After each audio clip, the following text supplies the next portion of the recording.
Hello and welcome everyone. Thank you for joining us today for an EarthEcho STEMExplore virtual career connection with a civil engineer featuring Marissa Wyrick.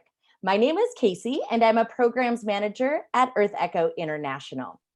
Now here at EarthEcho, we are a global nonprofit founded on the belief that youth have the power to change our planet.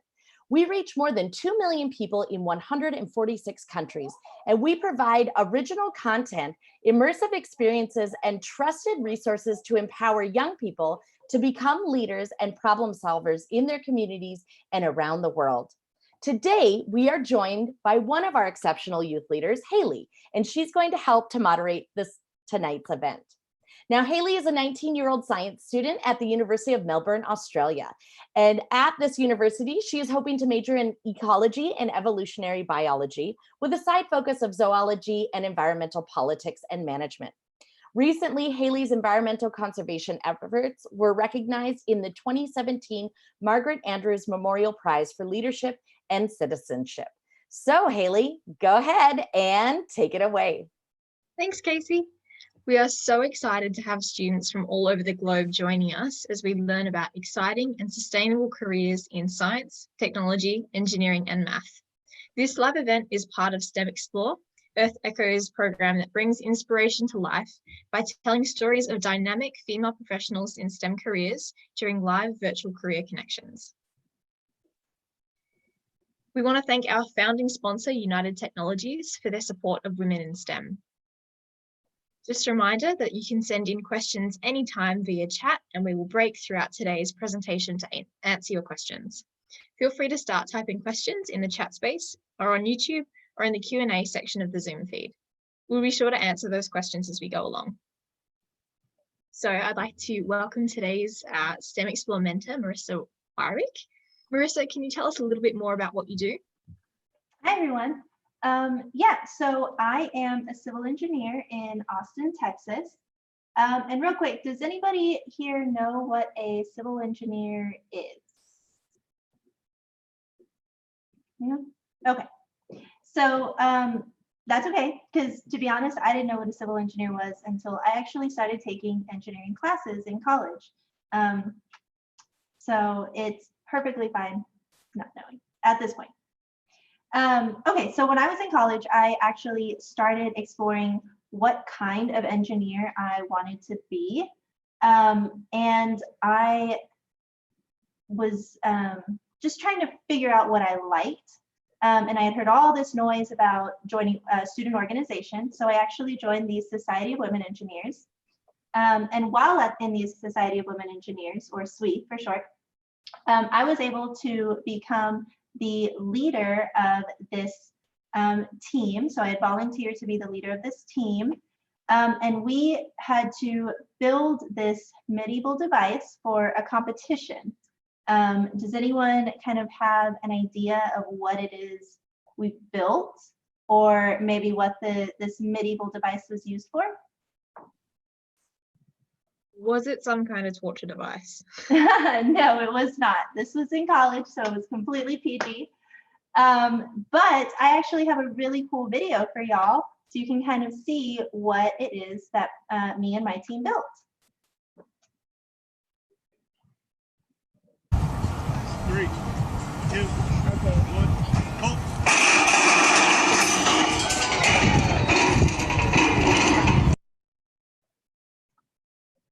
What was that? So we got to build a trebuchet. We got to design it completely from scratch. We got to build it from scratch. And then we got to launch 10-pound pumpkins clear across the school parking lot. So that was definitely one of the highlights of my college days. It was awesome and so much fun. And we did so many practice runs where we just completely failed, but that video was one of our successes. So that's awesome. Can we roll the pumpkin flying through the air again? 3, 2, okay. 1, go.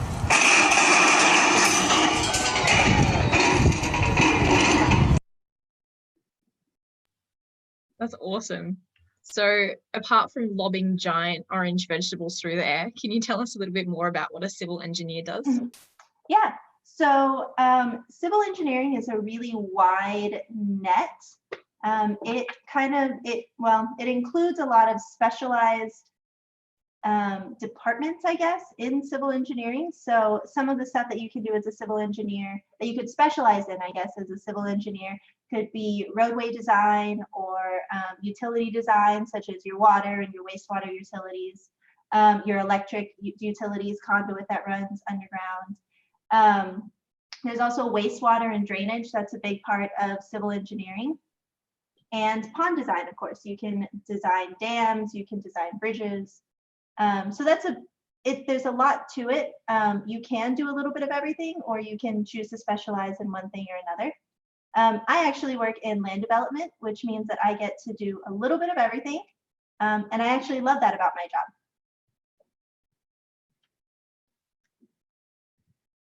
That's awesome. And what do you think maybe the hardest part of your job is? Oh goodness, the hardest part of my job is definitely communication. I guess there's a stigma about engineering where you're just in this little cubicle and you don't talk to anybody and all you do is do math all day. That is so far from the truth. I don't even know how to start explaining how far from the truth that is. In engineering, you work on a team. You coordinate with people, you coordinate with co-consultants, you coordinate with other engineers, you coordinate with your clients, you coordinate with the owners of the property, you coordinate with the city, you coordinate with reviewers. You are constantly talking, emailing, making phone calls with people. So it is definitely not a lone wolf type job. Yeah, and communication is such an important skill in any STEM career or STEM field. What do you think maybe the most surprising event you've ever had in your career? Surprising. Okay, so this is literally surprising. I was walking a job site one time, and it was this old building, it was abandoned, and we were going to renovate this building. We're going to completely remove the insides, keep the exterior because it was just a beautiful building. On a historic building, and while we were walking through the rooms to kind of just see what was there, where the columns were, what we needed to preserve, what we could get rid of, we actually found that there was people living in this so-called abandoned building, and that definitely caught us by surprise. Yeah, that would probably be quite surprising. So here at EarthEcho, we believe that we can act now for a sustainable future. Can you tell us how your work contributes to that sustainable future? Yeah, so we actually use a lot of reused water in our designs. So this is water that has been used, whether it's from your shower, your sink, even your toilet, and it gets filtered and it gets treated to a certain quality, and then we're actually able to reuse that water in certain parts of the buildings that we're creating. So we can use it for irrigation, which is watering plants, watering gardens and stuff like that. We're able to use it for toilet water, not for drinking though. You're not able to use it for that yet. Cool. And can you tell us a little bit more about where you grew up and what inspired you to become a civil engineer? Yeah. So I grew up, and y'all can kind of see here, I grew up on a ranch in Helotes, Texas. It was, let me see, so it's like seven miles outside of town. We had a long drive when we wanted to go into town. And I could actually drive a tractor before I could drive a car. So it was a lot of hands-on work. I raised cattle, as you can see in one of the pictures. And there was this huge river that ran through the middle of our backyard that we got to enjoy. We kind of grew up on that river. And I learned early on how to do hands-on work, just kind of being a hand on the ranch hand. So we did all the construction that was done on the ranch had to be done by either myself or my parents or my siblings, my cousins. So I had a big appreciation for construction at an early age, especially when my parents started building our or their home, their house. So I was completely amazed at how they could take all these little materials like screws and bolts and concrete, which is just like sacks of gravel, and turn this into a home, like an actual home. I thought it was just amazing. You're taking wood and all these different materials and you're bringing them together and you're building something that you can walk into, like a solid structure. And that's really what got me into engineering from like a really young age.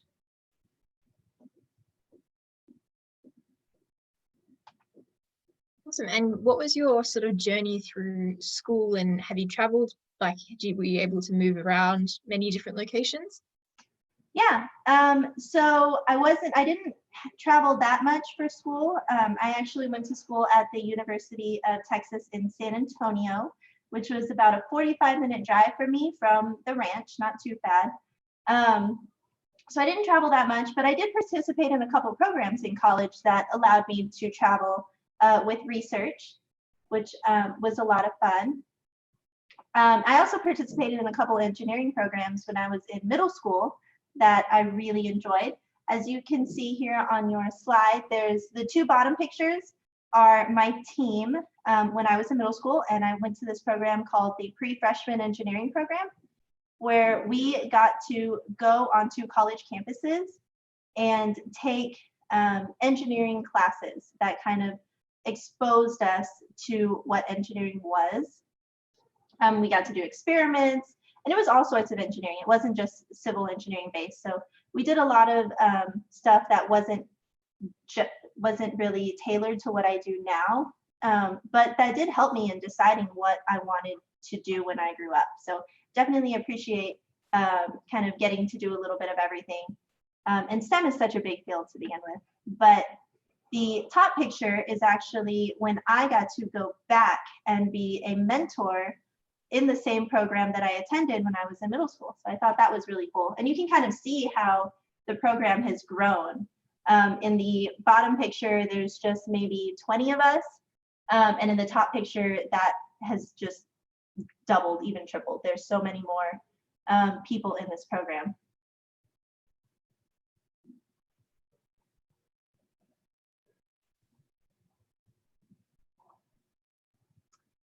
So I had spoken earlier about the Society of Women Engineers, which was the student organization that I chose to be a part of. And this is actually my trebuchet pumpkin chunking team that y'all can see on your screen now. And I did it for I was the in-suite for 2 years. And these are the two teams. So the team on the left was the team on the first year we did it. It wasn't as big and everyone was extremely nervous. We had no idea what we were doing. And then the team on the right is the larger team that is, it kind of grew the next year and as we got more excitement from people. And actually, I just noticed this, in the background of that picture is Joanne Browning, who is the first female dean of the College of Engineering of this, at UTSA, sorry. So we actually dedicated our trebuchet to her, being the Society of Women Engineers, and she came out and watched a couple test runs that we did. So we were so excited to have her there and have her support.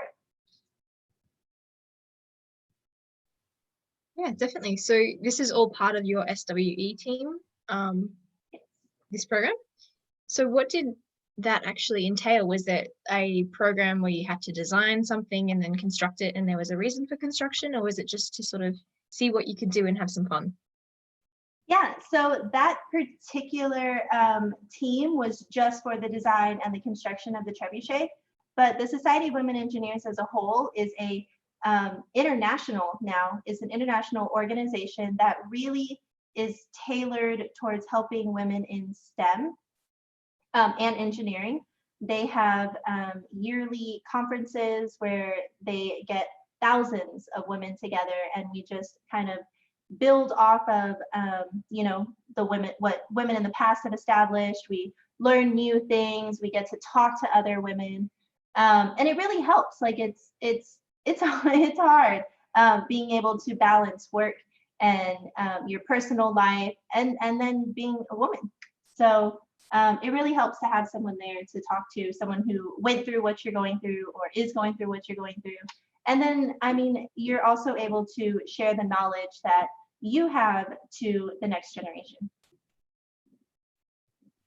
That's so cool. What do you think your favorite part about attending those sort of conferences are? Oh goodness. I definitely, so I am a huge sucker for motivational speakers. I am one of those people where I will go to a conference to see a motivational speaker once a year at least. I just need that kind of encouragement once a year. I need to be reminded like how awesome I am, I guess. Not to sound conceited or anything, but it really helps to kind of just reset. You know, you're going through every day, you're just trying to stay above water. You're just trying to get to the next day, to get to the next deadline, to, you know, get to your next vacation, to get to the weekend, and to be able to be there with a bunch of people who are encouraging you and reminding you, like, these are your goals, this is what you're working towards long term. And then they just kind of make you feel awesome about yourself. I don't know how else to explain it, but definitely the motivational speakers, they're awesome. And they've always had great speakers at the conferences. Awesome. And so obviously this program was conducted while you're in college. How did you find the transition from college to a professional? Yeah, so my transition was actually really, really smooth because I got the opportunity to do an internship when I was in college. And I actually interned with a company that I'm still with. So WGI, well, it was Big Red Dog at the time. Now we're WGI. But when I was in college, there was a small office right up the street from my university, and they were looking for an intern to help them out and kind of be able to run errands for them. It wasn't just getting coffee, but it was definitely an entry-level position. And yeah, so I applied and I got the job and I started learning all about civil engineering. And so I worked there as an intern for a year and a half. And then when I graduated, I was able to just kind of transition from part-time student, part-time employee to full-time employee. And they made my transition really easy. And it worked out great. Awesome. And did you work as a team in that environment, or were you mostly working by yourself? Definitely worked on a team. I have never not been on a team in my professional or internship experience. So engineering is always a team thing. And even if you kind of do the design alone, you always need to have the team to double check. I mean, these are major designs that we're doing. We're designing bridges, we're designing streets, we're designing buildings. It's not something where you want to take the chance of you being a human and making a mistake and not having someone there to check your work. So even if you're not actually working on a team, you are working with the team to make sure that everything is checked and everything's good before it gets actually constructed. And here actually you can see some pictures of my team here in Austin.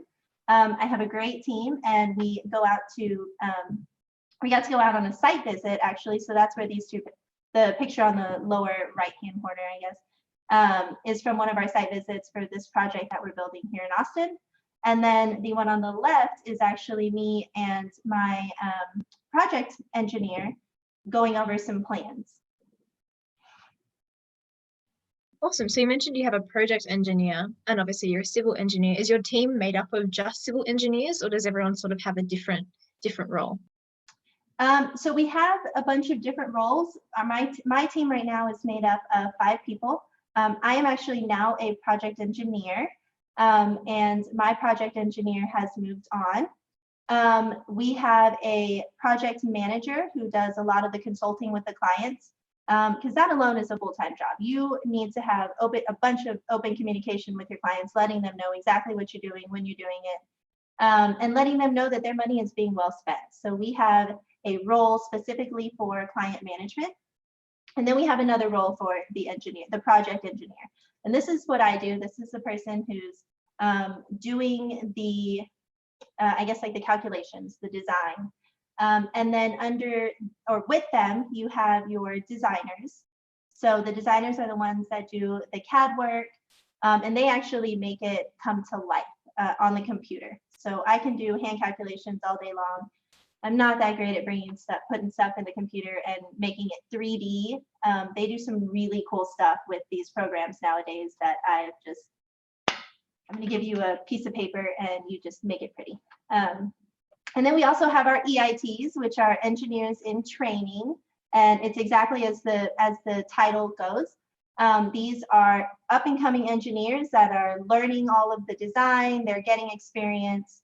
And actually to become a professional engineer, you're required to have 4 years of training underneath a professional engineer. So that's what the EITs are doing. They're training to take their professional engineering exam, and then they're getting those 4 years of experience. And then of course, we also have our interns, which are college students that come for a few hours every day, and they get to learn the business. They do a little bit of everything and kind of figure out if this is actually what they want to do. We've had a couple interns that decided they didn't want to do civil engineering. They wanted to do structural engineering or mechanical engineering, and that's perfectly fine. That's the whole point of this program, is for you to figure out what you want to do and what makes you happy, what you're going to enjoy for the rest of your career. Sorry, I almost said that. That's awesome, and a couple of really great ways for people who are watching this who might be interested in engineering to get involved as well. Mm-hmm. So I think with that, we might move on to question time. We've got a couple of questions coming in from the chat. So the first one is, what was the last project that you worked on?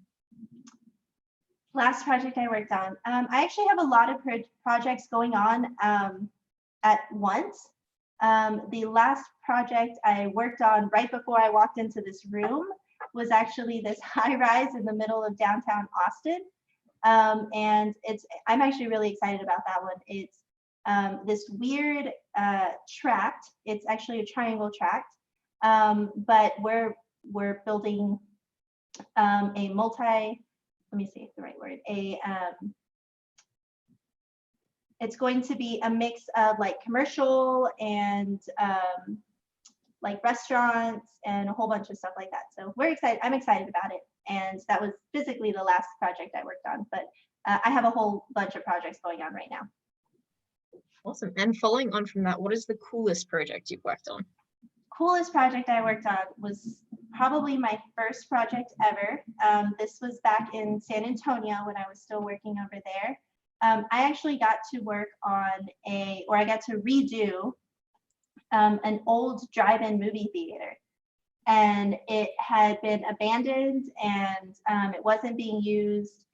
And we actually got hired to renovate this movie theater, and it's actually still open right now. And it looks really cool. We kept a lot of the like old architecture and a lot of the feel. And it's kind of like a little time capsule when you get to go to the drive-in movies. That's so cool.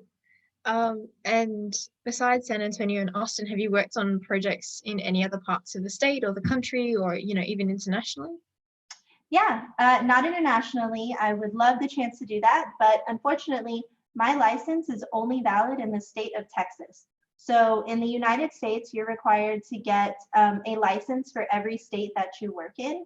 And some states even require you to retake your exam before you can get licensed in that state. So because I took the Texas exam, I'm only licensed to work in this state. I could take exams to work in other states. I just haven't gotten around to it yet.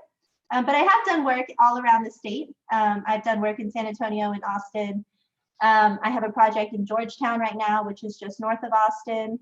And then a couple smaller towns in and around San Antonio. Awesome. So moving on to the next question. Well, if those weren't 3 previous questions, if you weren't a civil engineer, what would you be doing? Oh goodness, I would be a teacher. I absolutely love students. I love talking with them and interacting with them. I actually worked as a tutor for a few years when I was in college. And I loved it. So if I wasn't a civil engineer, I would definitely be a teacher. Cool. Someone else asks, what do you like to do in your free time? My free time. Well, I have two big dogs. I have a Husky Catahoula mix, and I have a German Shepherd puppy who is 10 months old. So in my free time, I am trying to get all of their energy out so that they let me sleep at night. So lots of running, lots of playing, lots of fetch, lots of going to dog parks. They totally run my life right now, and I wouldn't have it any other way. That's always the way, isn't it? They always, whatever they want, whatever they need, that's it. That's what you do. Yeah, yeah. And then the final question before we move on is, we were talking a little bit about motivational speakers at conferences. Someone asked, what is your favorite motivational speaker that you've seen? Oh goodness. And I am not going to remember her name.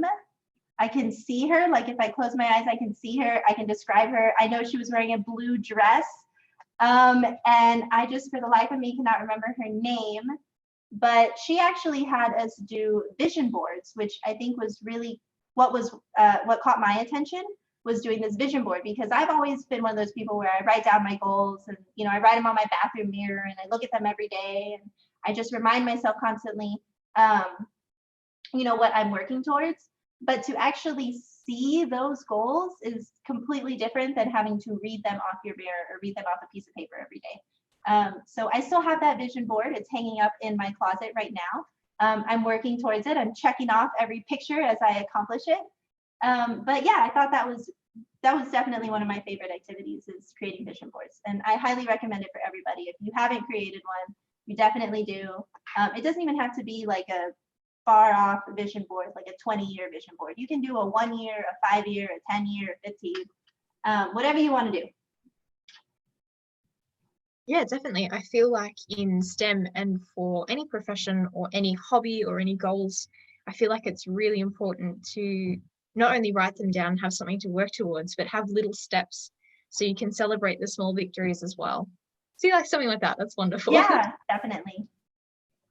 Awesome. So moving on, let's talk about some realities. For instance, how much can a civil engineer expect to make?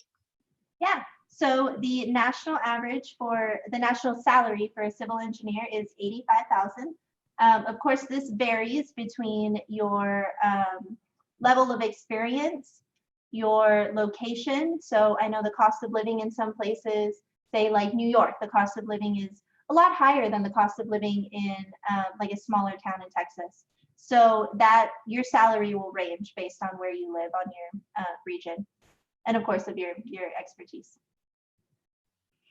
Awesome. And what's the path to becoming an engineer? Are there certain steps that you have to take in order to get to become an engineer? Yeah, there are. So there's a few steps you have to take. The first one is you have to have an civil or an engineering degree from an ABET accredited college. So that's your first thing. You've got to get your degree. And it's a 4-year ABET accredited college. The next step you have to take is you have to take your EIT exam or your FE exam, and that allows you to become an engineer in training. So once you pass that exam, then you spend 4 years working under a licensed engineer in whatever field you want, whether it's civil or mechanical or structural.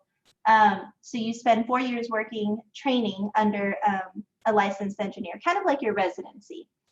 And then once you have those 4 years, you can take your professional engineering exam. And then once you have passed your professional engineering exam, you take all of that paperwork, all of the proof of your 4 years of work under a professional. You submit that to your state board. And then if they agree with all of your paperwork, they will give you your license. I can imagine that was pretty exciting for you when you got yours. Is it Yes, a slip that comes in the mail and you wait excitedly for this letter? Mm-hmm. It's definitely a few years in the making. So when you actually get it, it's quite exciting. Awesome. Do you have any words of advice to students out there who may be interested in taking engineering or pursuing any careers in STEM?